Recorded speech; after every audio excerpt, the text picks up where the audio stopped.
ಶ್ರೀ ಗುರುಭ್ಯೋ ನಮಃ. ಗುರುಬ್ರಹ್ಮ ಗುರುವಿಷ್ಣು ಗುರುದೇವೋ ಮಹೇಶ್ವರಃ. ಗುರು ಸಾಕ್ಷಾತ್ ಪರಬ್ರಹ್ಮ ತಸ್ಮೈ ಶ್ರೀ ಗುರುವೇ ನಮಃ. ಹಲವು ಮಾತೇನು ನೀನೊಲಿದು ಪಾದವನಿಟ್ಟ, ನೆಲವೇ ಸುಕ್ಷೇತ್ರ ಜಲವೇ ಪಾವನ ತೀರ್ಥ, ಸುಲಭ ಶ್ರೀ ಗುರುವೇ ಕೃಪೆಯಾಗು. ಪ್ರಾತಸ್ಮರಣೀಯರಾದಂತಹ ಎಲ್ಲ ಗುರುಗಳಲ್ಲಿ, ಪೂಜ್ಯರಲ್ಲಿ, ತಂದೆ ತಾಯಿಯ ಸ್ವರೂಪರಾದಂತಹ ತಮ್ಮೆಲ್ಲರ ಪಾದಾರವಿಂದಗಳಿಗೆ ಕೋಟಿ ಕೋಟಿ ನಮಸ್ಕಾರಗಳನ್ನು ಸಲ್ಲಿಸುತ್ತ, ಇವತ್ತಿನ ದಿನ ಮೈಸೂರಿನ ಭಾಗದಲ್ಲಿ ಇರುವಂತಹ ಬಮ್ಮೂರಿನ ಕರಸ್ಥಲ ನಾಗಲಿಂಗ ಸ್ವಾಮಿಯ ಮುಂದುವರಿದ ಭಾಗವಾಗಿ ನಾಗಲಿಂಗ ಮಹಾಸ್ವಾಮಿಗಳು ಸಂಸಾರವನ್ನು ತ್ಯಜಿಸಿ ಕರದಲ್ಲಿ ಶಿವನನ್ನು ಪ್ರತಿಷ್ಠಾಪಿಸಿಕೊಂಡು ಕರಸ್ಥಲ ನಾಗಲಿಂಗ ಸ್ವಾಮಿಯಾಗಿ ಬದಲಾಗಿ ಗುರು ಶಾಂತವೀರಯ್ಯನವರ ಜೊತೆ ಸೇರಿಕೊಂಡು ಗುರುವಿಗೆ ಪವಾಡಗಳನ್ನು ತೋರಿಸಿ ಗುರುವಿನಕ್ಕಿಂತ ಹೆಚ್ಚಿನ ಮಹಿಮೆಯನ್ನು ತೋರಿದಂತಹ ಕರಸ್ಥಲ ನಾಗಲಿಂಗ ಮಹಾಸ್ವಾಮಿಗಳು ವಿಜಯನಗರ ಸಾಮ್ರಾಜ್ಯದ ಪ್ರೌಢದೇವರ ಆಸ್ಥಾನಕ್ಕೆ ಬಂದು ಅಲ್ಲಿ ಮದಗಜವನ್ನು ಪಳಗಿಸಿ ಅದೇ ಆನೆಯ ಮೇಲೆ ಸವಾರಿ ಮಾಡಿ ಅಚ್ಚರಿಯನ್ನು ಮೂಡಿಸಿದ ನಂತರ ಅದರ ಮುಂದಿನ ಭಾಗವಾಗಿ ಇವತ್ತಿನ ದಿನ ನಾವು ತಿಳಿದುಕೊಳ್ಳೋಣ. ಕರಸ್ಥಲ ನಾಗಲಿಂಗ ಮಹಾಸ್ವಾಮಿಗಳು ಗುರು ಶಾಂತವೀರಯ್ಯನವರ ಜೊತೆ ಸೇರಿ ಒಂದು ದೇವಸ್ಥಾನದಲ್ಲಿ, ವಿಜಯನಗರ ಸಾಮ್ರಾಜ್ಯದ ಒಂದು ದೇವಸ್ಥಾನದಲ್ಲಿ ಮಲಗಿರ್ತಾರೆ. ಹಿಂಗೆ ಮಲಗಿಕೊಂಡಾಗ ವಿಜಯನಗರ ಸಾಮ್ರಾಜ್ಯದ ಭಟರು ಸಂಚಾರ ಮಾಡ್ಕೊಂತ ಬರೋ ಸಂದರ್ಭದೊಳಗೆ ಗುರು ಶಿಷ್ಯರಿಬ್ಬರು ದೇವಸ್ಥಾನದಲ್ಲಿ ಮಲ್ಕೊಂಡಿದ್ದನ್ನು ನೋಡಿ ಯಾರು ಮಲ್ಕೊಂಡಾರ ಅಂಥೇಳಿ ಇವ್ರ ಹತ್ತಿಕ್ಕೆ ಬರ್ತಾರವರು. ಇವರ ಹತ್ತಿರ ಬಂದ ನೋಡೋ ಸಂದರ್ಭದೊಳಗೆ ಏನಾಗ್ತದೆ, ಕರಸ್ಥಲ ನಾಗಲಿಂಗ ಮಹಾಸ್ವಾಮಿಯ ಪಾದದಲ್ಲಿ ಲಿಂಗ ಒಂದು ಗೋಚರ ಆಗಿಬಿಡ್ತೈತಿ. ಲಿಂಗ ಗೋಚರ ಆದ ನಂತರ ಭಟರಿಗೆ ಒಂದು ರೀತಿಯ ದಿಗ್ಭ್ರಾಂತ ಆಯ್ತು.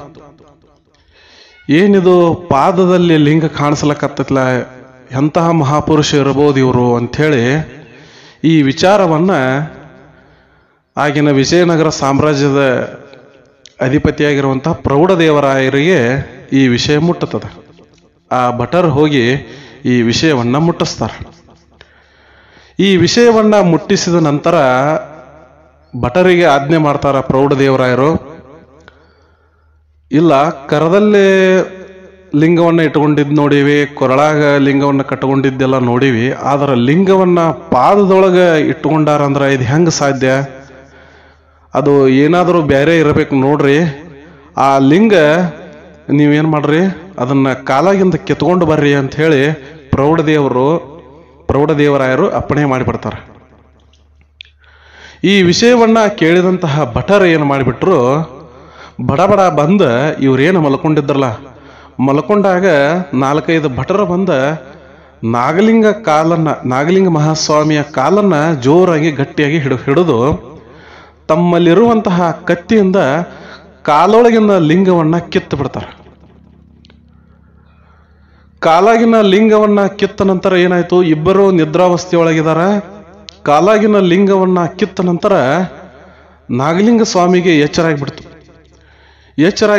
ಲಿಂಗವನ್ನು ಏನು ತಗೊಂತಾರ ಭಟರು, ಒಬ್ಬ ಭಟ ತಗೊಂಡು ಏನು ಮಾಡಿಬಿಟ್ಟ ಅಂದ್ರೆ ಓಡ್ಕೊಂತ ಹೋಗಿಬಿಟ್ಟ.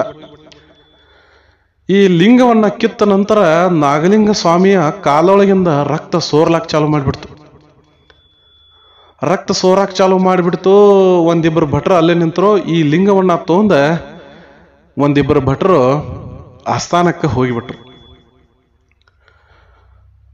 ನಾಗಲಿಂಗ ಮಹಾಸ್ವಾಮಿಗಳು ಕೂಗ್ತಾ ಇದ್ದಾರ. ಆದ್ರೆ ಅಲ್ಲೇ ಪಕ್ಕದಲ್ಲಿರುವಂತ ಶಾಂತವೀರನವರಿಗೆ ಎಚ್ಚರ ಆಗವಾತು.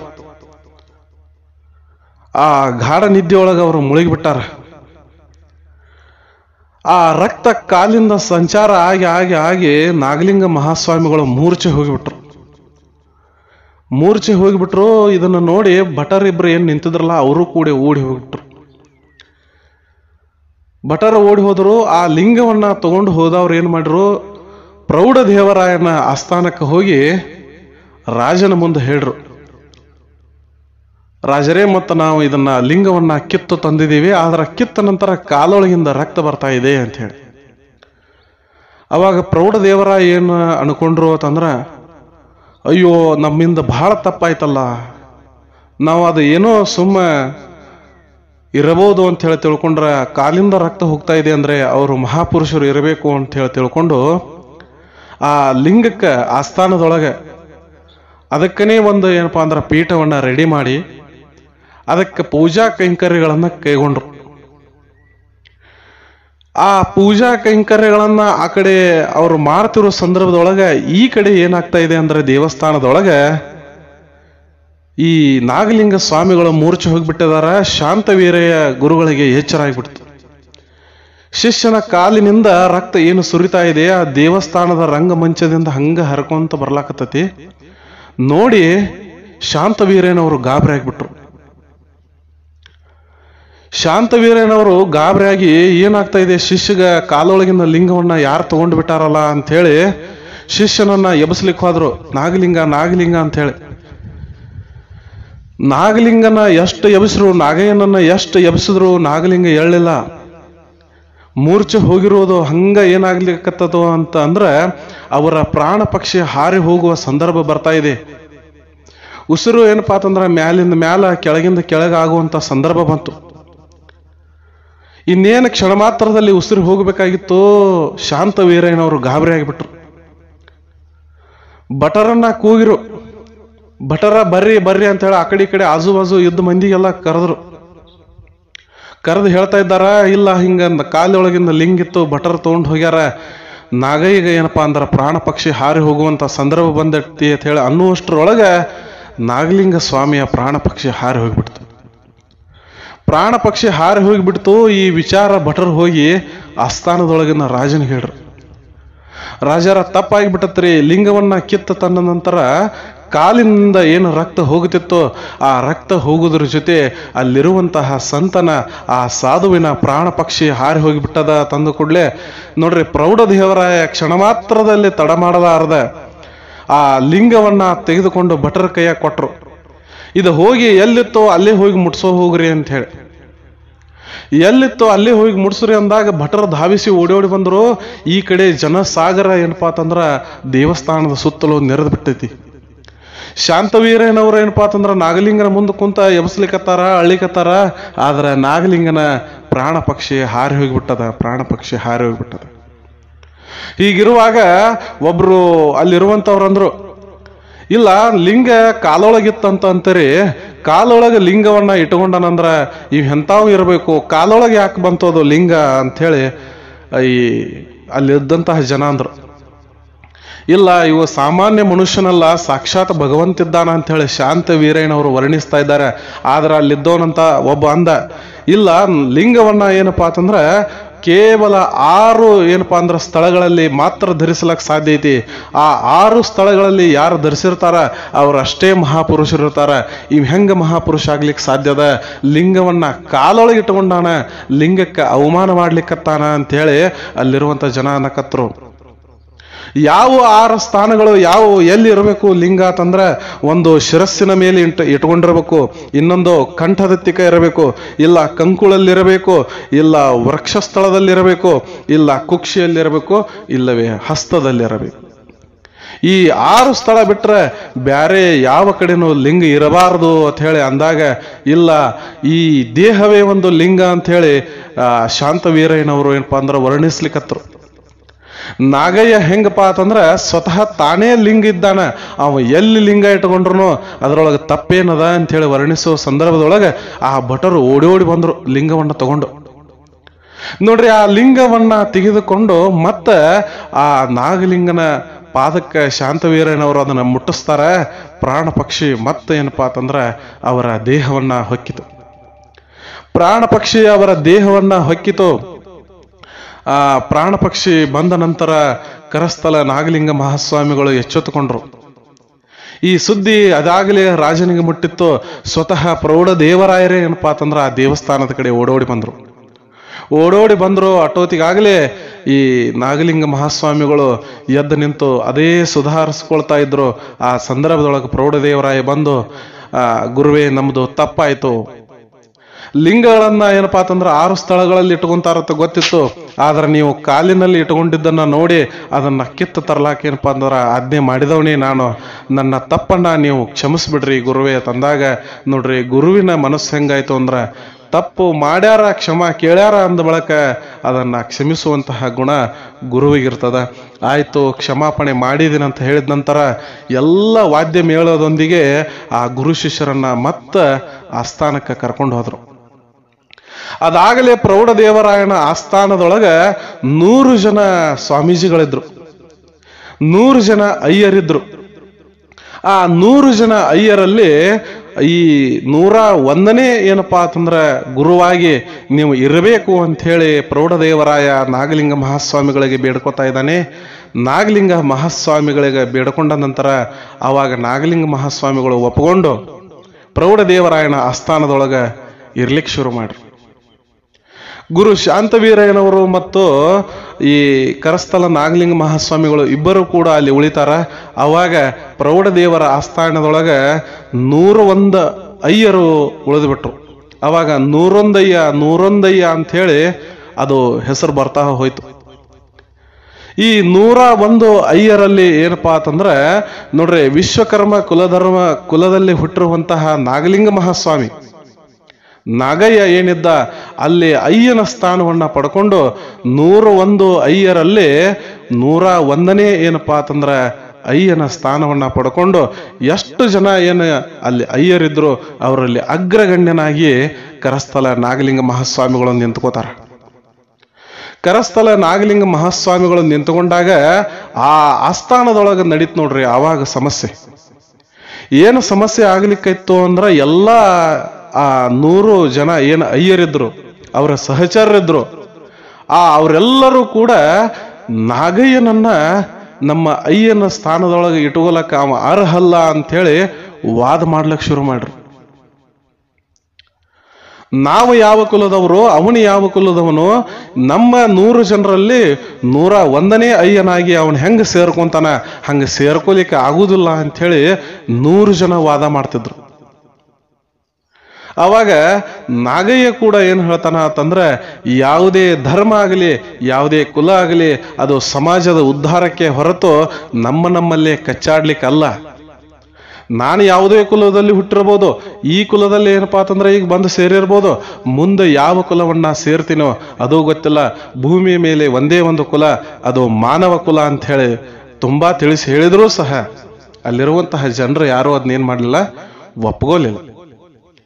ಹಿಂಗ ಒಪ್ಕೊಳ್ಳದಿದ್ದ ಸಂದರ್ಭದೊಳಗ ನಾಗಯ್ಯನನ್ನ ಹೆಂಗಾದ್ರೂ ಮಾಡಿ ಆಸ್ಥಾನದಿಂದ ಹೋಗಿಸ್ಬೇಕು, ಅವನ ಮ್ಯಾಗ ಅಪಪ್ರಚಾರ ಮಾಡಬೇಕು ಅಂತ ಹೇಳಿ ಏನಾದ್ರೂ ಒಂದು ಕುತಂತ್ರವನ್ನ ಮಾಡ್ಲಿಕ್ಕೆ ಶುರು ಮಾಡಿಬಿಟ್ರು.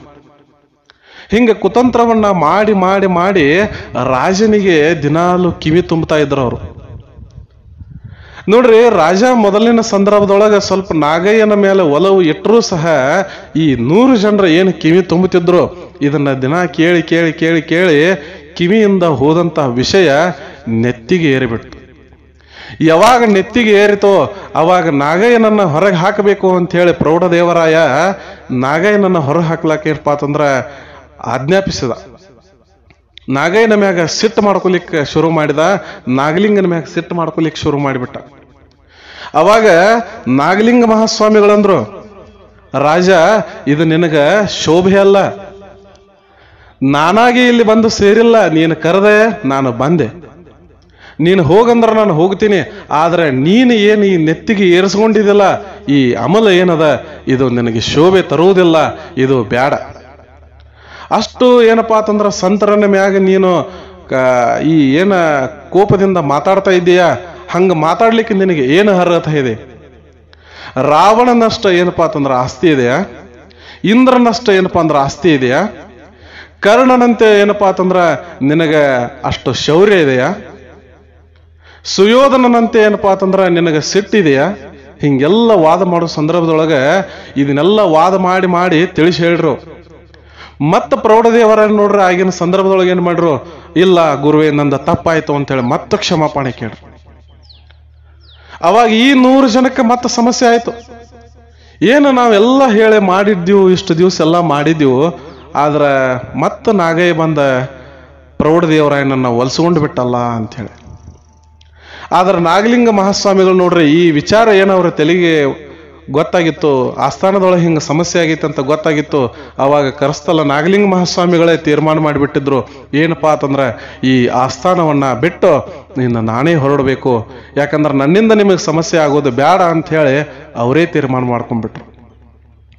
ಗುರು ಶಾಂತವೀರಯ್ಯ ಮತ್ತು ಈ ನಾಗಲಿಂಗ ಮಹಾಸ್ವಾಮಿಗಳು ಹಿಂಗೆ ತೀರ್ಮಾನ ಮಾಡ್ಕೊಂಡ ನಂತರ ಒಂದು ಚೌತಿಯ ದಿನ ಬಂದಿತ್ತು. ಗಣಪತಿಯನ್ನ ಕೂಡಿಸುವಂತಹ ದಿನ.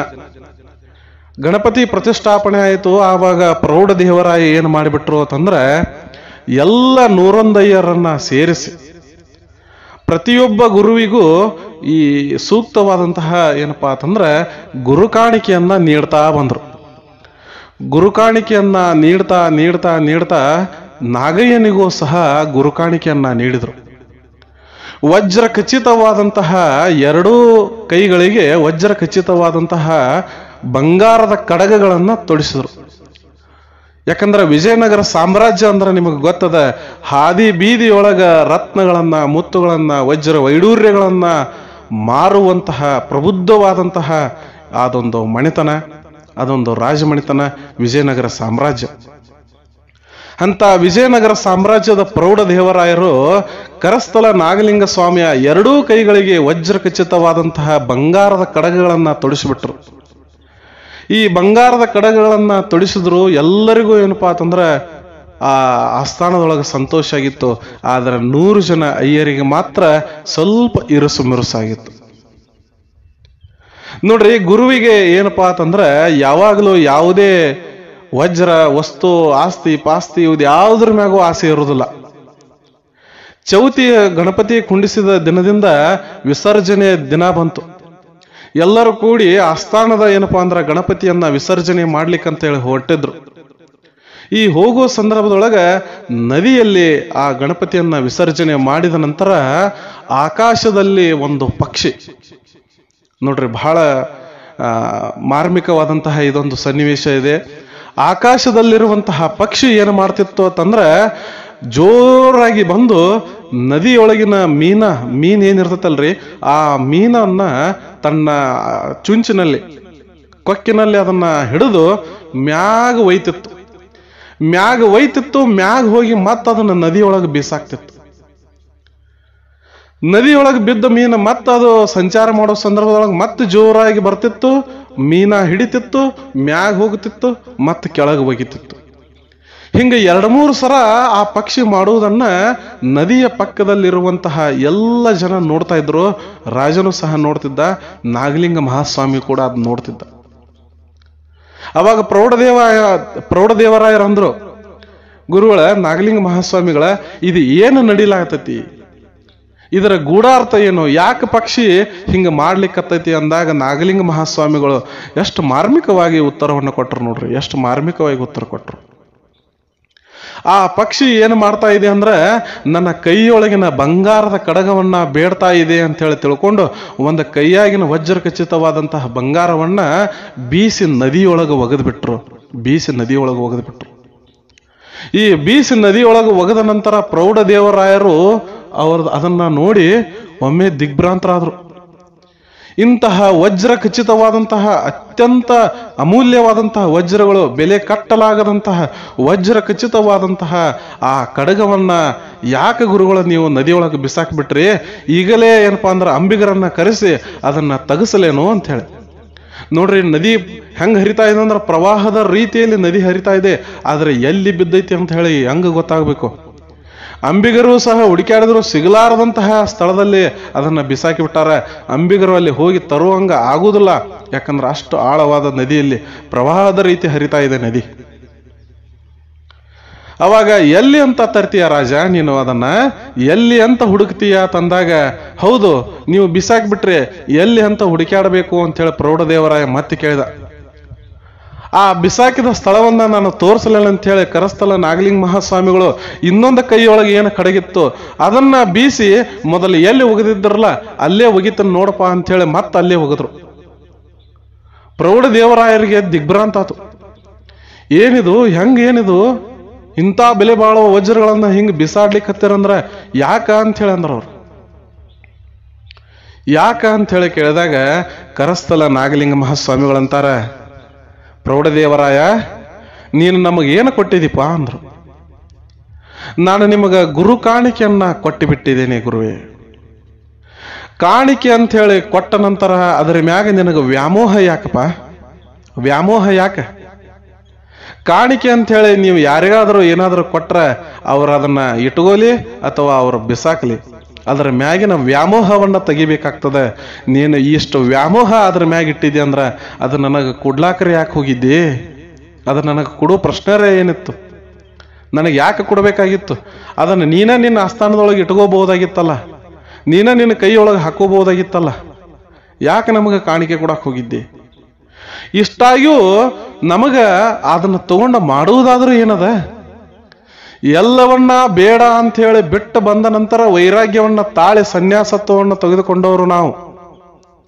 ಈ ಸನ್ಯಾಸತ್ವವನ್ನು ತೆಗೆದುಕೊಂಡ ನಂತರ ಯಾವುದರ ಮ್ಯಾಗ ವ್ಯಾಮೋಹ ಬರ್ತದೆ? ನಮಗೆ ಯಾವುದರ ಮ್ಯಾಗ ವ್ಯಾಮೋಹ ಬರ್ತದೆ? ಯಾವುದರ ಮ್ಯಾಗೂ ವ್ಯಾಮೋಹ ಇಲ್ಲ.